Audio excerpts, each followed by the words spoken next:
Hello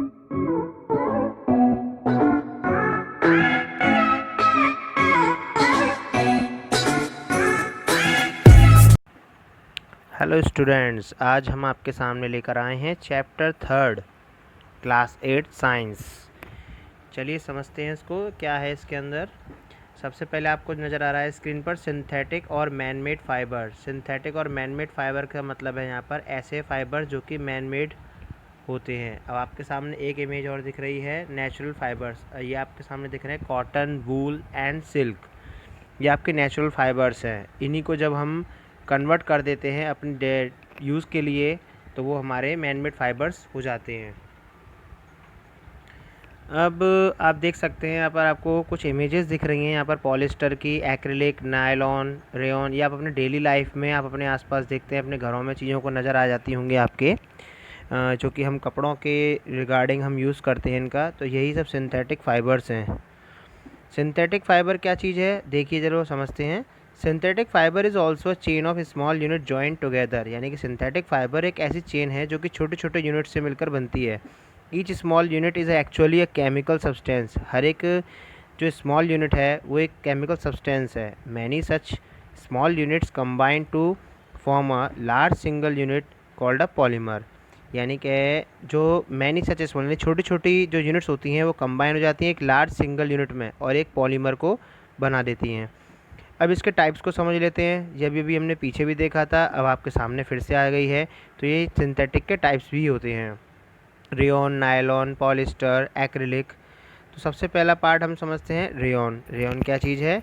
rayon obtain from silkworm. ये हमारा silkworm से मिलता है। Was discovered in China. ये चाइना में डिस्कवर हुआ था। And was kept as a closely guarded secret for a long time. Fabric obtain from silk fibre was very costly. जो फैब्रिक है हमारा वो हमारा सिल्क फाइबर से जो मिलता है वो बहुत कॉस्टली होता है, जो कि हमारी ख़रीद से परे होता है। But it's beautiful texture fascinated everybody. लेकिन इसका जो ब्यूटीफुल टेक्सचर है बहुत ज़्यादा अट्रैक्टिव होता है और अच्छा लगता है देखने में। Attempts were made to make silk artificially. और इसको जो है आर्टिफिशियल तरीके से इसको बनाया जाता है।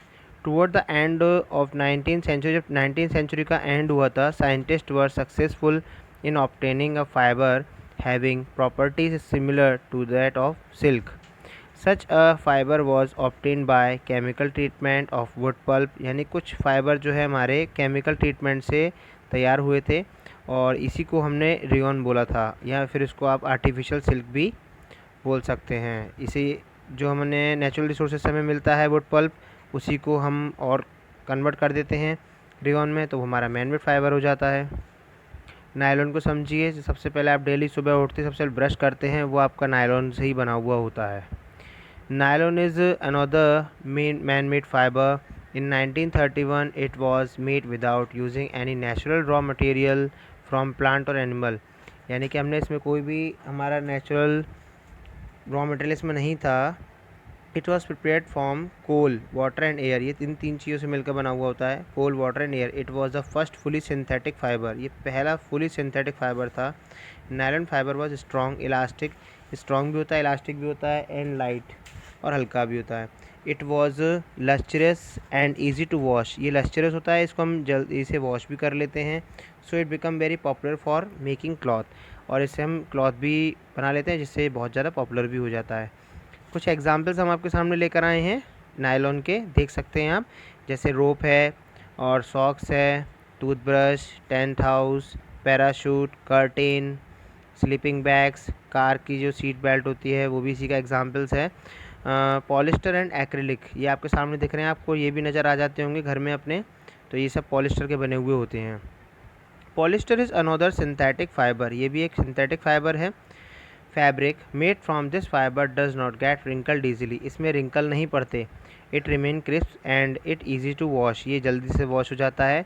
It is quite suitable for making dress material. ये ड्रेस मटेरियल के लिए भी बहुत अच्छा रहता है। You must have seen people wearing polyester shirt. आपने देखा होगा ज़्यादातर लोगों को पॉलिस्टर की शर्ट पहने हुए, या कुछ और तरह की ड्रेसेस भी वो लोग पहनते हैं। टेरिलाइन इज़ अ पॉपुलर पॉलिस्टर। ये सबसे ज़्यादा पॉपुलर पॉलिस्टर है। And it can be drawn into very fine fibre that can be woven like any other yarn. PET, ये क्या होता है? पॉलीइथाइलिन टेरिथलेट, यानी कि ये आपके सामने जो चीज़ें नज़र आ रही हैं नीचे आप देख सकते हैं, यूटेंसिल्स जो हमारे घर में यूज़ होते हैं प्लास्टिक्स के बने हुए होते हैं, ये पीईटी से ही बने हुए होते हैं। और फिर उसके बाद फिल्म्स हैं हमारी जो बनी हुई होती हैं वो भी इसी से बनती हैं। ये प्लास्टिक की जो बॉटलें हैं वो भी इसी से बनती है। आजकल ये बहुत चलने में आ गया है पॉलिस्टर। आगे देखिए पॉलिस्टर क्या है। पॉलिस्टर का मतलब पॉली और एस्टर, दो चीज़ों का मेल, is actually made up of repeating unit of a chemical. ये रिपीटिंग यूनिट है केमिकल की, और इसी को हम एस्टर जो भी बोलते हैं हम।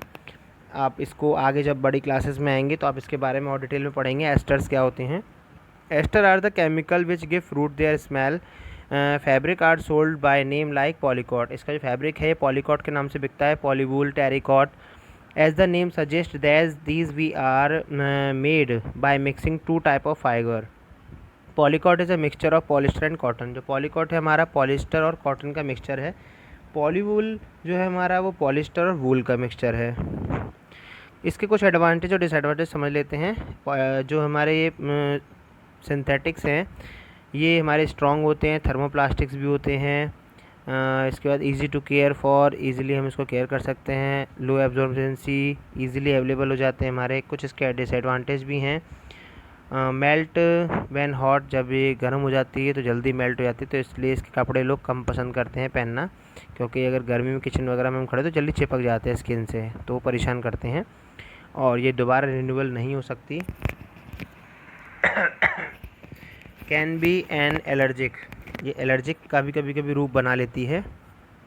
आइए समझते हैं बढ़िया इंटरेस्टिंग टॉपिक, प्लास्टिक। प्लास्टिक तो आप अपने डेली लाइफ में देखते ही हैं, जैसा कि आप सामने भी देख सकते हैं, चेयर और बाल्टी हमारे प्लास्टिक के ही बने हुए होते हैं। ये क्या है? पॉलीथीन, पॉली और इथीन, यानी कि ये दोनों का मिक्सचर होता है हमारा, उसी को हम प्लास्टिक बोलते हैं। It is use for making commonly use polythene bag. Such plastic which get deformed easily on heating and can be bent easily, यानी कुछ ऐसे प्लास्टिक्स जिनको हम डिफॉर्म कर सकते हैं ईजीली, या उसको हीट करने के बाद जब हम उसको बैंड करते हैं तो वो थर्मोप्लास्टिक में बदल जाता है, और यही थर्मोप्लास्टिक भी होती है। अब नीचे एग्जांपल देख सकते हैं, अच्छे और बढ़िया क्वालिटी के आपके पास खिलौने दिख रहे हैं, ये थर्मोप्लास्टिक के ही बने हुए होते हैं। कॉम्स जो होते हैं हम डेली में यूज़ करते हैं, ये सब थर्मोप्लास्टिक के एग्जांपल हैं, इनको पीवीसी बोला जाता है। अब आजकल नई ज़माने की टेक्नोलॉजी के साथ इसको और बढ़ा दिया गया, CPVC भी आने लग गई है, जो आपको आगे नज़र आ जाएगी। इधर देखिए थर्मोसेटिंग प्लास्टिक्स, ये क्या चीज़ है? देखिए there are some plastic which when moulded once, लेकिन इसको एक ही बार मोल्ड किया जा सकता है। Can not be soften by heating, इसको हीट करके हम सॉफ्ट नहीं कर सकते, यही हमारे थर्मोसेटिंग है। तो दोनों में दोस्तों नज़र आया आप लोगों को डिफरेंस। ये आप मेल्ट हो सकता है, इसको आप अगर जैसी गर्मी के आगे लेके जाएंगे तो ये मेल्ट होकर बेकार हो जाएगा, लेकिन ये गर्मी से ही बचाएगा आपको। जैसे कि आपको खाना परोसते हैं तो आप ये प्लेट वगैरह होते हैं, ये मेलामाइन का बना हुआ होता है, और ये कुकर वगैरह के हैंडल्स होते हैं, या फ्राई पैन आपके घर में होता है उसके जो हैंडल्स वगैरह होते हैं, या आप गैस चलाते हैं तो वो जो आपका स्विच होता है उसको जिससे ऑन करते हैं, ये सब हमारे बैकलाइट के बने हुए होते हैं। लेफ़्ट साइड की जो इमेज है आपकी बैकलाइट के बनी हुई है, और राइट साइड की जो इमेज जो आप देख रहे हैं ये मेलामाइन के बने हुए होते हैं। दोनों ही थर्मोसेटिंग प्लास्टिक के अंदर आते हैं, और ये जल्दी से हीट नहीं होते हैं या मेल्ट नहीं होते हैं, क्योंकि आप गरम गरम खाना आप बनाते हैं तब भी ये हैंडल ख़राब नहीं होता, और गरम गरम खाना जब आप इस प्लेट में डालते हैं तब भी ये प्लेट आपकी मेल्ट नहीं होती है। Today if we think of storing a food item, यदि आप देख सकते हैं कि आप आजकल जो भी चीज़ को स्टोर करते हैं फूड आइटम्स को, चाहे वो पानी हो, दूध हो, अचार हो, या फिर ड्राई फ्रूट जो होते हैं एट्सेट्रा, प्लास्टिक कंटेनर को आप उसमें मोस्टली कन्वीनियंट रख लगता है आपको, उसमें ईजिली आप रख लेते हैं। This is because of their light weight, ऐसा इसलिए क्योंकि वो हल्के होते हैं, वजन में हल्के, प्राइस में मिल जाते हैं ईजिली, गुड स्ट्रेंथ होती है, और ईजीली उसको हम हैंडलिंग भी कर सकते हैं। Being lighter as compare to metal, अब मेटल की जो चीज़ें होती हैं उनके अकॉर्डिंग ये चीज़ें हमारे लिए ज़्यादा आसान और सुलभ लगती हैं। Plastic are used in car में भी यूज़ हो जाती हैं, एयरक्राफ्ट में भी, स्पेस क्राफ्ट में भी। कुल मिलाकर यह है कि प्लास्टिक का इस यूज़ आज की डेट में हमारे लिए बहुत ज़्यादा बढ़ गया है, और हम हर चीज़ में इसका इस्तेमाल करने लगे हैं। और लेकिन अब समझते हैं प्लास्टिक और एनवायरनमेंट के साथ इसका क्या बैलेंसिंग है। तो देखिए, material which get decompose through natural process, यानी कि ऐसा मटेरियल जो कि नेचुरल प्रोसेस के थ्रू डिकम्पोज हो जाए, या किसी भी बैक्टीरिया के एक्शन के थ्रू वो ख़त्म हो जाए, तो वो बायोडिग्रेडेबल में आते हैं हमारे। लेकिन इसके अगेंस्ट में ऐसा कोई मैटर या मटेरियल होता है हमारा जो कि हमारा इजीली डिकम्पोज नहीं हो पाता है नेचुरल प्रोसेस के थ्रू, वो नॉन बायोडिग्रेडेबल के अंदर आते हैं।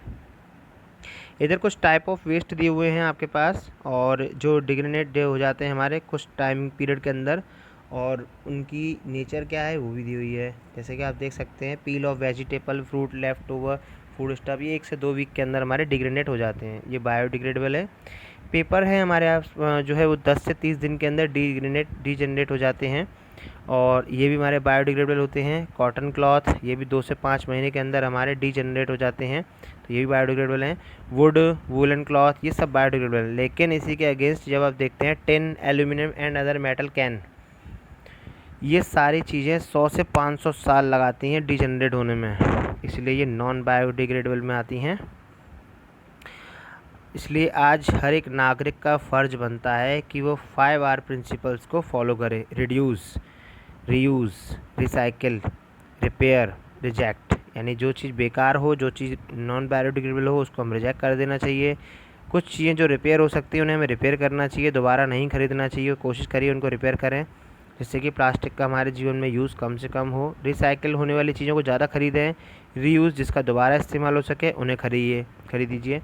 रिड्यूस, जिसको हम कम कर सकें, जिसका वजन अपने ऊपर लाइफ में, अपने एटमॉस्फेयर पर हम कम कर सकें, ऐसी चीज़ों को हमें अपनी लाइफ में यूज़ करना चाहिए। इसी के साथ हम आपसे विदा लेते हैं। Thank you.